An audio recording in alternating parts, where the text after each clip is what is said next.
queridos amigos. Mais uma vez estamos aqui no ambiente virtual do GEFA, Grupo Espírita Francisco de Assis, de Niterói. E hoje, para conduzir os nossos estudos, nós vamos ter a presença do nosso colega Edson Figueiredo de Abreu, do Grupo Espírita Manuel Bento, de São Paulo. E ele vai discursar sobre o tema Olhos de Ver. E antes de começar o estudo, vamos fazer uma prece. Querido Pai, de eterna bondade, nos proteja neste momento tão difícil que a humanidade está passando. Estamos aqui hoje para agradecer a oportunidade de estarmos juntos, reunidos, mesmo que de forma virtual, para aprender os ensinamentos de Jesus e da doutrina espírita. Que possamos absorver cada um desses ensinamentos e nos tornar cada vez mais pessoas melhores. Que Deus esteja conosco, hoje, agora e sempre, irradiando sua luz e sua energia em cada um dos nossos lares. Que assim seja.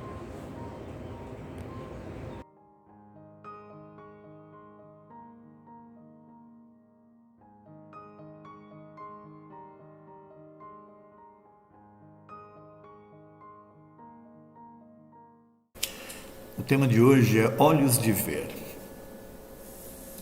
Algumas pessoas me perguntaram se eu estaria repetindo uma palestra e na verdade não. A outra que tinha um tema parecido, era o olhar sobre a vida, quer dizer, a percepção que você tem sobre a vida. Essa é mais ou menos na mesma linha de raciocínio, porém ela vai explorar outros aspectos dessa questão do olhos de ver. E ela se baseia, na verdade, em uma frase de Jesus que é bem simples, mas que provoca reflexões que eu diria que até profundas, que somente quem tiver olhos de ver é que vai conseguir perceber. E essa frase é a seguinte, vocês têm olhos, mas não veem. É uma pergunta, Vocês têm olhos, mas não veem? Têm ouvidos, mas não ouvem? Não se lembram? É Jesus perguntando para o pessoal. Isso vocês acham lá em Marcos 8,18. Jesus, falando assim, vocês têm olhos, mas não veem? Têm ouvidos, mas não ouvem? Não se lembram? Até que ele parece até admirado, para fazer essas colocações, essas perguntas.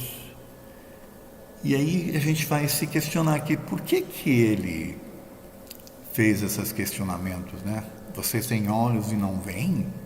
Ouvidos e não ouvem? Não se lembram? Não se lembram do quê? Não se lembram de que são espíritos. Nós não nos lembramos que somos espíritos. Nós estamos habitando o planeta e vivenciando aqui situações em que o corpo físico exerce uma influência tão grande que a gente acaba esquecendo ou não lembrando dessa característica nossa e às vezes nem considerando que de fato somos espíritos. E aí, nesse sentido, a vida ela nos responde de tal forma, quer dizer, as condições físicas, elas nos impressionam tanto que a gente esquece, se afasta inclusive das questões espirituais. E na época de Jesus, ele ficou admirado, porque o povo acreditava tanto naqueles doutores da lei, que se afastaram da espiritualidade em si, se afastaram de Deus. Por isso que ele cunha aqui essa frase, quer dizer, vocês têm olhos e não veem, ouvidos e não ouvem, não se lembram.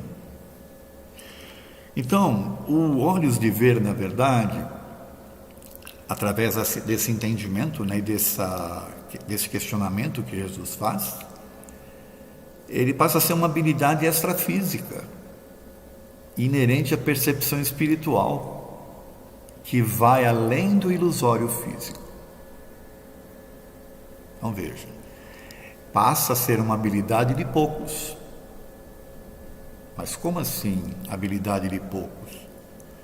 É uma habilidade para aqueles que, mesmo vivenciando essas situações todas que a vida nos impõe, que as condições sociais, né, nos impõem, consegue se manter afastado dessa influência tão forte que a matéria exerce e que as condições sociais exercem, que se mantém neutro em relação a uma série de coisas. Não se deixa influenciar, não sofre em demasia em relação às questões que acontecem com a maioria das pessoas. Porque crê, porque tem esse olhar, né, que extrapola o físico, que é esse olhos de ver que Jesus fala, né? Precisamos aprender a ver para além do físico e enxergar as situações não com olhos da ilusão, mas com os da realidade, então despojada da imaginação fantasiosa e da percepção mental distorcida. Olha, eu acho que eu fui meio profundo aqui com essa frase. Por que percepção mental distorcida? Porque, na verdade, de novo, como seres espirituais que nós somos, nós não podemos vivenciar a matéria de forma tão intensa como a maioria das pessoas o fazem. Não que a gente tenha que se despojar das coisas, que a gente não tenha que dar valor às coisas. Tem sim, mas o seu devido valor. Por isso que olhos de ver requer enxergar algo que está além das coisas e das situações. Quando as pessoas emergem com profundidade nas coisas materiais, elas fazem coisas do arco da velha. Basta a gente ver aí as situações que estão ocorrendo no nosso país, de pessoas se corrompendo por coisas, né? Falsificando vacinas, olha a loucura, falsificando situações, né? Se deixando levar pelo vil metal. A troco do quê? Porque o que acontece? A sociedade, ela privilegia o ter em detrimento do ser. E os olhos de ver que Jesus se refere nos faz enxergar o ser em detrimento do ter. Então, as pessoas que conseguem ter esses olhar de ver para enxergar além do físico, né? Elas conseguem perceber essas situações. Então, elas vão dar valor justo às coisas materiais e vão dar o devido valor às coisas espirituais nas pessoas. A aparência já não é mais tão importante, porque você consegue olhar através da aparência, você consegue enxergar a alma da pessoa, né? Você consegue enxergar o que é de fato aquele espírito. Por quê? Porque você tem um olhar diferenciado. A visão distorcida, ela nasce e se mantém pelas crenças que cultivamos e pelos usos e costumes do meio no qual estamos inseridos.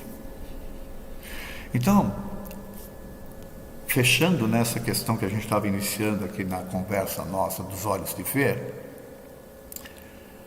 o que acaba acontecendo? A gente emerge de tal forma nas coisas materiais que os usos e costumes, né, elas nos mantêm amarrados às condições, às crenças e por aí afora. E a gente não consegue sair fora, a gente não consegue enxergar de forma diferente. Por quê? Porque estamos imersos nessas ideias que aí estão. E aí, isso faz com que a gente se mantenha preso a conceitos e preconceitos que não permitem que a gente enxergue de forma diferente a nós mesmos e as situações. E isso faz com que a gente sofra, com que a gente não tenha esperança, com que a gente não acredite, inclusive, na própria espiritualidade. Ou a gente não perceba que não estamos aqui largados, que existe uma razão para tudo, e essa razão é justa e ela é boa, que o amor é que impera. Dificilmente a gente consegue acreditar no amor imperando. Por quê? Porque estamos com crenças enraizadas. E aí os olhos de ver, eles até veem, mas enxergar, e eu coloquei aqui entre aspas, é conforme a nossa atmosfera interior, a nossa própria casa mental. Então eu posso estar vivenciando situações e como eu não consigo sair fora, né, desse lugar comum, sair fora das crenças, das coisas que nos colocam, eu não consigo extrapolar, eu me mantenho preso. E aí eu crio a minha própria atmosfera interior. Vou dar um exemplo simples. A doutrina espírita veio para nos libertar de uma série de conceitos e preconceitos. Mas nós ainda acreditamos, né, em alguns dogmas, algumas ideias preconcebidas de milênios que nos mantêm enraizados aí em crenças punitivas, de sofrimento, de dor, de pagar. É muito comum você ouvir o espírita falar que veio para pagar, para quitar dívidas, débitos, quando na verdade nós estamos aqui para nos desenvolver. Nós já no plano espiritual, nós já meio que realinhamos essas condições, e agora nós estamos aqui para um processo de aprendizados novos. Porque quando você pensa que você está aqui para pagar, é porque você está criando dentro da tua própria atmosfera mental, você não consegue extrapolar, você se mantém preso, né? A forma como você enxerga o mundo e como a maioria das pessoas o enxergam, através dessas crenças. E aí, eu quero que vocês prestem atenção nessa imagem, né? Eu achei ela muito bonita porque ela idealiza ali um cérebro preso a uma âncora, né? A corda que prende a âncora é o seu cérebro, e a mente ancorada em dogmas, crenças, conceitos e preconceitos limita o ver para enxergar. E aí o exemplo que eu usei é esse. A gente está tão encarcerado, tão preso, né, a dogmas e ideias preconcebidas, que a gente não consegue enxergar essa doutrina libertadora. A gente se prende a essas crenças. E aí nós vemos livros que tratam desse tema desta forma, temos palestrantes que, sabe, falam tanto sobre isso. Por quê? Porque não conseguem ter esse olhar de enxergar diferente. Presos que estão a essas crenças e esses conceitos. E aí eu queria que vocês guardassem bem essa imagem aí. Será que o teu cérebro não está ancorado? As suas ideias, a sua casa mental não está presa a esses conceitos e esses preconceitos que vêm de milênios, que não te permitem enxergar? Lembrando que Jesus ficou admirado, né? Vocês têm olhos de ver e não veem? Não se lembram? Dificilmente a gente vê e enxerga como deveria, porque estamos presos. A doutrina espírita, de novo, né? Ela veio para nos libertar de crenças ilimitantes, que estão enraizadas há séculos. Mas nós não conseguimos. Por quê? Porque não conseguimos ver da forma que deveria. Então é importante compreender essa questão. Você vê, mas você enxerga?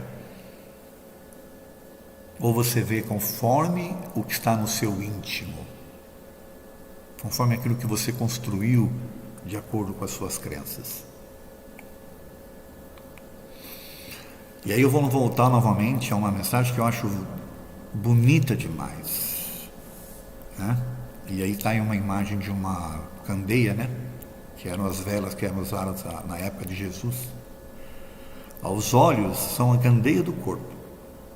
Se os seus olhos forem bons, todo o teu corpo, seu corpo terá cheio de luz. Isso está lá em Mateus 6:22. Mas, se os seus olhos forem maus, todo o seu corpo será cheio de trevas. Portanto, se a luz que está dentro de você são trevas, que terríveis trevas são. Aí é Mateus 6:23. Então, diferentemente daquela primeira, em que ele admirado questiona, você tem olhos de ver e não veem? Aqui ele está dizendo, olha, os olhos é a luz da alma. Dependendo de como você vê as coisas, você vai, né, carregar a sua alma de luz ou de trevas. E esse ver é naturalmente isso que nós estamos falando aqui. Você pode enxergar as coisas de acordo com a sociedade ou você pode ter um olhar diferenciado. Eu vou dar outro exemplo simples. Quando você vê, por exemplo, já aconteceu, tá? Um garoto lá na feira querendo ajudar uma pessoa para carregar a sacola, a pessoa destratou o garoto, tá? Comentou inclusive com a amiga, um garoto maltrapilho. O olhar que ela estava tendo pelo garoto é o olhar que a sociedade tem. Não conseguiu enxergar além. Aí ela desceu, eu estava lá e eu vi isso, tá, gente? Ela desceu, o garoto foi de novo, chamaram a tia. Ela foi brigar com o menino falou assim, olha, tá aqui o dinheiro que a senhora deixou cair. R$50 que ela tinha deixado cair. O garoto viu, pegou e levou para ela. Percebem? Qualquer um que olhasse aquele garoto na feira com este olhar que a sociedade impõe, esse olhar, né, fechado, iria tratar o garoto como um ser abjeto. Mas quem tem olhos de ver, como Jesus falou, talvez olhasse ali e visse um menino, né, um espírito, uma alma, às vezes mais iluminado do que quem estava ali julgando ele, pelo olhar. Isso é só um exemplo dessa questão de, dependendo de como a gente vê, a gente pode encher a nossa alma de luz, ou pode nos transformar a nossa alma em trevas. E para reforçar essa questão, eu trouxe aqui uma fábula. Não sei se todos conhecem a fábula da janela e os lençóis. Essa fábula ela conta mais ou menos o seguinte, que um casal, né, adquiriu um imóvel e mudaram recentemente para esse imóvel, e eles tinham o hábito de todo dia de manhã tomar o café ali juntos, e a esposa levantava sempre com a caneca de café e ia lá olhar na janela, porque ela gostava da vista. Um dia ela fez isso e ela reparou na vizinha estendendo os lençóis, olhando pela janela, como nessa imagem aqui, né? Ela viu a vizinha estendendo os lençóis, ela vira para o marido e fala assim, nossa, meu bem, olha, a vizinha está estendendo os lençóis, mas eles estão sujos. Será que ela não percebeu que ela não lavou direito? Estão tudo manchados, sujos os lençóis. Como é que ela vai pendurar desse jeito? Bom, o marido olhou, ouviu, ficou quieto. Dia seguinte, novamente, ela volta lá para a janela para olhar e está lá a vizinha novamente estendendo os lençóis, e ela de novo fala para o marido, mas olha, ela de novo estendendo os lençóis sujos. Eu que não conheço ela, se eu a conhecesse, talvez eu fosse lá ensinar, falar para ela, ver que sabão ela está usando, ou então, se ela não tem um sabão, de repente a gente poderia dar para ela e tal, porque olha, é um absurdo. E o marido ouve e ficou quieto. Bom, passou alguns dias, né, a mesma situação, um belo dia ela olha e fala, meu bem, olha, ela mudou o lençol, ou ela mudou o sabão, ou ela aprendeu alguma coisa, porque agora os lençóis estão limpos. O que será que aconteceu? Aí o marido olha para ela e fala assim, olha, eu levantei um pouco mais cedo e lavei a nossa janela, limpei a nossa janela, porque na verdade era a janela que estava suja, e não os lençóis da vizinha. Então, essa fábula é para a gente pensar como no exemplo que eu usei do menininho, né, a gente está com um olhar sujo, talvez. E o que é esse olhar sujo? É com base nas crenças, é com base nos conceitos que estão enraizados, que não faz a gente perceber que tem algo além, que fez Jesus se admirar e falar, vocês têm olhos e não veem? Não se lembram? Somos seres espirituais vivenciando uma experiência. Só que a matéria, ela influencia demais e a gente acaba se deixando levar e não acreditando. E às vezes a gente precisa limpar a nossa janela para poder enxergar direito. E para limpar a janela, nós precisamos mudar o nosso mental, a forma como a gente enxerga as coisas e como a gente se enxerga também. Então olha essa imagem aqui, olha. É preciso limpar a nossa casa mental para nos abrirmos na vida real, desprovida de preconceito. Como? Questionando. Mas peraí, como assim? Quer dizer que para mim me abrir para a vida real, né? Desprovida dos preconceitos, eu tenho que questionar? Sim. Porque se você tiver dentro da doutrina que for, e inclusive dentro da própria doutrina espírita, aceitando tudo sem questionar, você está tornando a doutrina adequada aos conceitos e preconceitos que existem ao longo do tempo, quando na verdade ela veio para nos libertar disso. E aí você não consegue enxergar da forma como deveria, porque você está preso, né? Você não consegue extrapolar o seu olhar, você fica preso àqueles conceitos que ali que existem. E tudo que você ouve, tudo que você vê, não vai conseguir trazer para você uma visão que deveria. Então é de extrema importância questionar. Porque o questionamento, vai permitir que você tenha a autonomia necessária para derrubar barreiras e construir o ser emancipado, consciente e responsável por si mesmo. Eu gostei também bastante dessa imagem aqui, de você, né, como ser derrubando barreiras, você desbravando as coisas, sendo autônomo para decidir por si. A partir do momento que você consegue isso, você se emancipa. E aí você assume a responsabilidade por si mesmo. Você não vai jogar nos espíritos, entendeu? Não vai jogar nos mentores, em nada disso. É você. Você que vai construir, e você só vai conseguir construir isso com questionamento. Tá certo? Aliás, diante disso aqui, eu queria fazer uma observação interessante. Que até eu mesmo, recentemente, acordei, enxerguei isso aí, vai. Podemos dizer que eu enxerguei isso. A gente sempre ouve falar dentro da doutrina espírita que nós somos influenciados pelos espíritos. Não é isso? Aliás, questão 459 do Livro dos Espíritos. Porém, nós também não somos espíritos? Perdão. Então nós podemos influenciar os espíritos também. Mais do que a gente imagina. E não só sendo influenciados por eles. Só que para mim perceber isso, para mim entender essa situação, eu preciso estar emancipado. Porque enquanto eu ficar preso a esses conceitos, a essas crenças que não me permitem questionar, eu vou estar sendo manipulado. Eu vou estar sendo dirigido.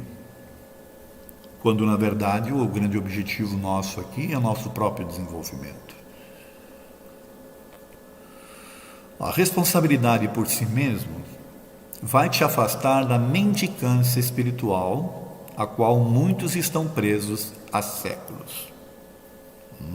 Isso aqui também é profundo. O que é mendicância espiritual?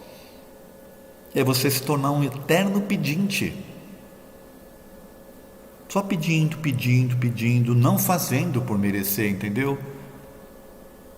Esquecendo do bater e abrir-se-vos-á, né? Pedir, obtereis. Não esquecendo da lei do trabalho, por exemplo, que a doutrina espírita ensina, lei de progresso. Basta você analisar, e eu peço que você, inclusive, pense se você não age como um mendigo espiritual. Quando você poderia estar dando alguma coisa, entende? Ao invés de ficar mendicando, você poderia ser aquele que doa. da sua luz, da sua energia para os outros, e não se tornar um eterno pedinte, essa questão da mendicância espiritual é porque você não se torna responsável por si e não se emancipou. Várias pessoas, desacostumados, que estão em laborar por si mesmos, muitos tornam-se pedintes espirituais e tão dependentes de terceiros que dificilmente assumirão a autonomia necessária para emancipar-se espiritualmente. Então, desacostumados que estão a laborar por si mesmos, ou seja, a trabalhar por si, se tornam pedintes e ficam dependentes de terceiros, quer seja o dirigente espírita, o médium, os espíritos, os mentores, quando você poderia estar contribuindo com a sua luz, contribuindo com a sua energia, para você ser diferente e para você ajudar a transformar o ambiente à sua volta. Então, assim, mas não depende das pessoas, não, depende de você. Nós não somos nós os construtores de nós mesmos. Então, os olhos de ver permite o pensar por si mesmo, que leva à autonomia e à emancipação do espírito. E essa imagem tenta mostrar isso. Você no meio da multidão sendo alguém que é iluminado, alguém que espiritualmente falando contribui com os demais, sai da mesmice e que todos, ou a grande parte das pessoas estão inseridas. Deixa de ser o pedinte e passa a ser aquele que doa. Olha, e não é difícil, hein? A autonomia vai permitir você refazer o olhar sobre a vida. Quando você se torna alguém autônomo, alguém que assume as rédeas de si mesmo, com responsabilidade naturalmente, você vai ter um outro olhar sobre a vida. A sua vida vai ser outra. E, consequentemente, você passa a ter um outro olhar sobre a morte. Porque ela já não te preocupa tanto, ela não te assusta mais. Você consegue perceber essa questão espiritual que tanto deixou Jesus incomodado lá com o pessoal. Não se lembram? Vocês não se lembram que são espíritos? Então você vai passar a ter um outro olhar sobre a vida e um outro olhar sobre a morte. Vai passar também a ter outro olhar sobre as pessoas à sua volta. E, consequentemente, sobre você mesmo e também sobre Deus. Que você vai perceber esse Deus amoroso que Jesus veio apresentar. Não esse Deus punitivo que Moisés apresentou e que até hoje está presente na vida de tantas pessoas. Vou ler de novo. A autonomia permite refazer o olhar sobre a vida, a morte, as pessoas, você mesmo e sobre Deus.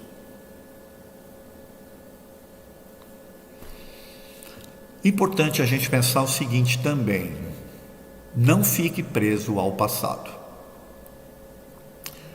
Se você está preso no passado, você não consegue olhar para frente.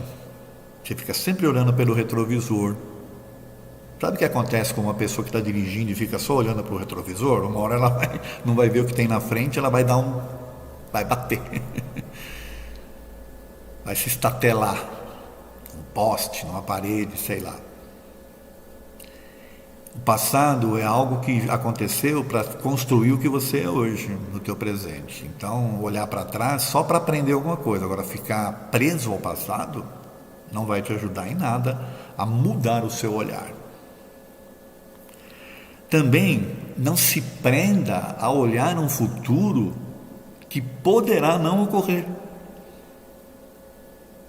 Você fica preso no passado ou fica vivendo um futuro que talvez não aconteça.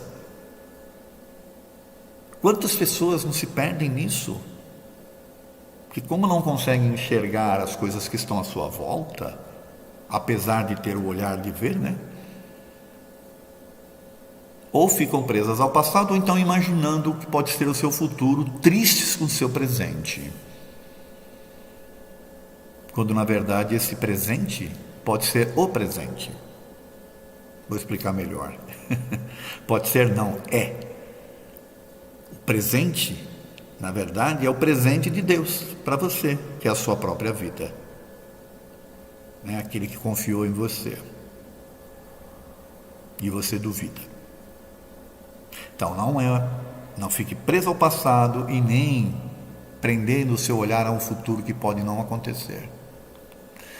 Viva o presente, porém confiante e liberto daquilo que te faz sofrer. Bom, como é que eu consigo fazer isso? Viver meu presente confiante e liberto daquilo que me faz sofrer.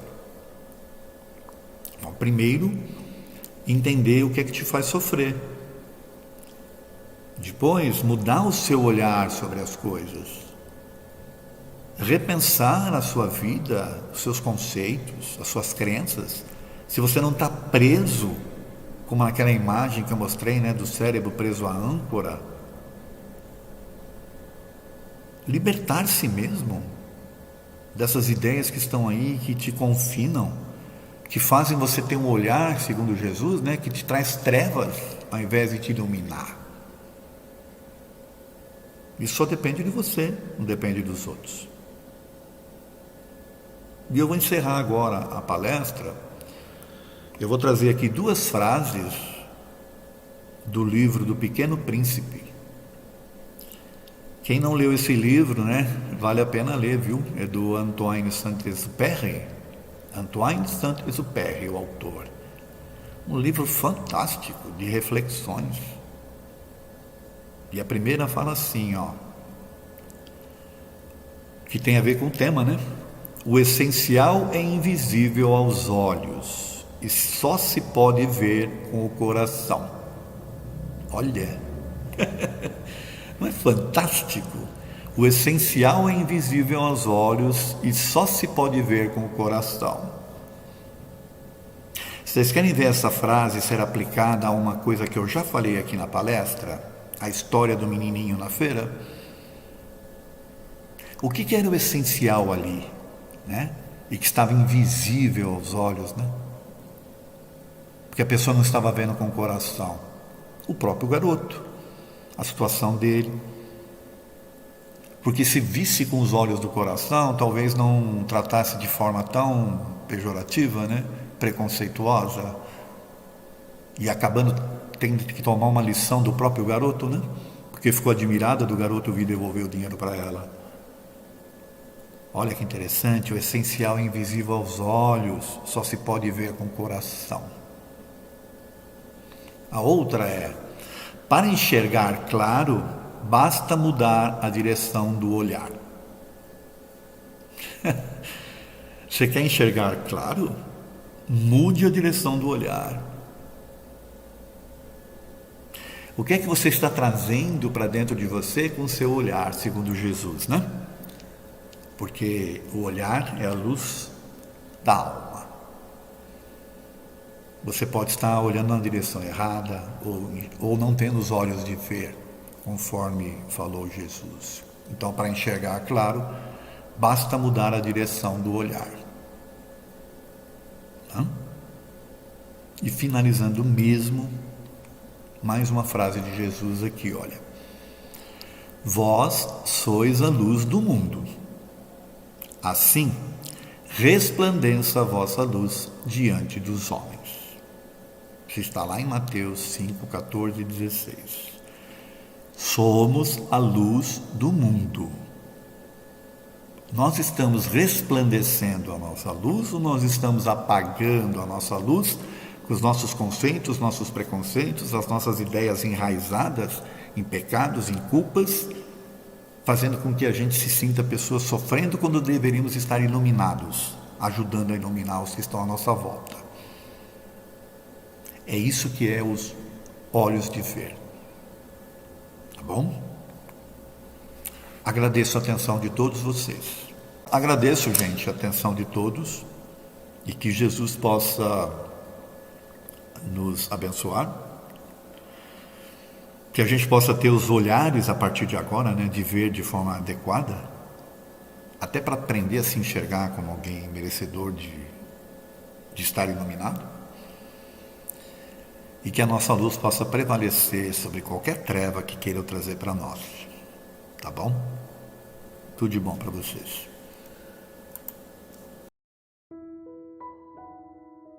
Deus, Pai amoroso e bom, Jesus Cristo, Mestre, amigo amado, espiritualidade amiga do Grupo Espírita Francisco de Assis, que tutela sempre os trabalhos da casa.